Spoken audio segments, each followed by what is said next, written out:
Hi, I'm Dr. Molly with Your Goals Physical Therapy.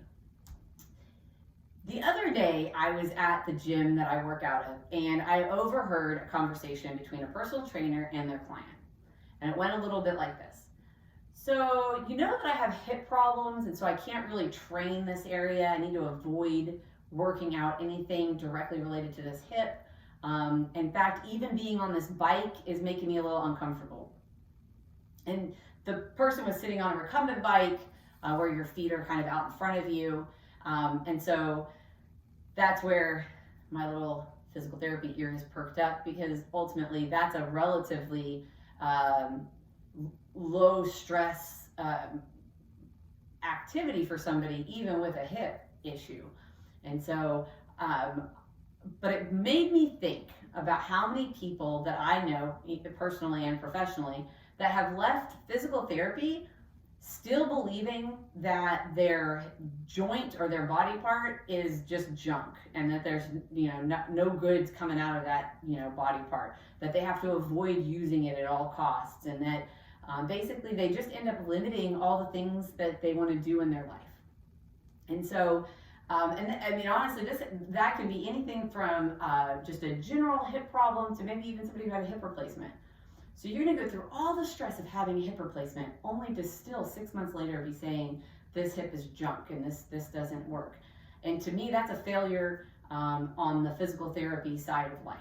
And so I just wanted to go over some of the things that I think people should be getting out of going to a physical therapist. So if you go through the effort of seeing somebody for the sole purpose of fixing some body part, then at the end, you should feel like you've accomplished these things, okay?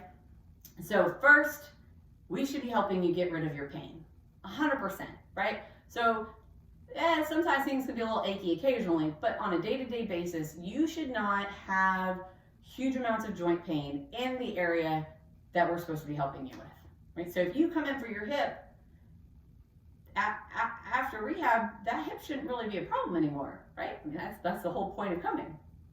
Certainly not in the terms of pain. But that's not where we stop either, because if all I was to do is to get rid of joint pain all day, then why wouldn't you just go buy some Tylenol?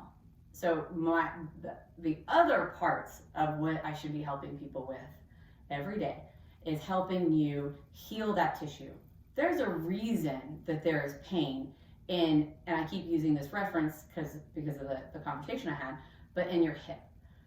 So if you have a hip problem and we're working together, then we should first get rid of your hip pain and then help you heal whatever it is that the problem is. And so even if that's something inside your joint, you'll be surprised how many people have labrum tears that have no hip pain because they've worked on other things to help support your hip. And the fact that the labrum tear is there isn't really an issue for them anymore. So healing the tissues to help support that hip is another big part. And then the third part is that you should be comfortable, even if you don't stick around for therapy for this, but you should be comfortable with how to strengthen yourself to continue having no hip pain and to continue on towards being able to do all the things in life that are worth doing. Just not having hip pain but being afraid to walk around your house, or just having hip pain but being afraid to go on that hiking trip with your family, that's not really living, right? The idea is to get rid of the hip pain and have enough confidence and enough strength and enough stamina and enough balance and enough everything else to help you go back to dancing, to help you go back to hiking, to help you get back into the gym and go see a trainer and say, this was a problem, so I'm gonna be, a little weary at first when we do things, but the goal is to get this hip back up and running. So I want to strengthen this. And my personal trainer, my physical therapist gave me these exercises. Can we progress on them? And that way, it's not just you going to the gym to, in theory, help yourself get, fit and healthy and get back into life, only to avoid that whole hip or that, whatever other body part it is. And so even if you finish therapy right? And you're still thinking, hey, you know what?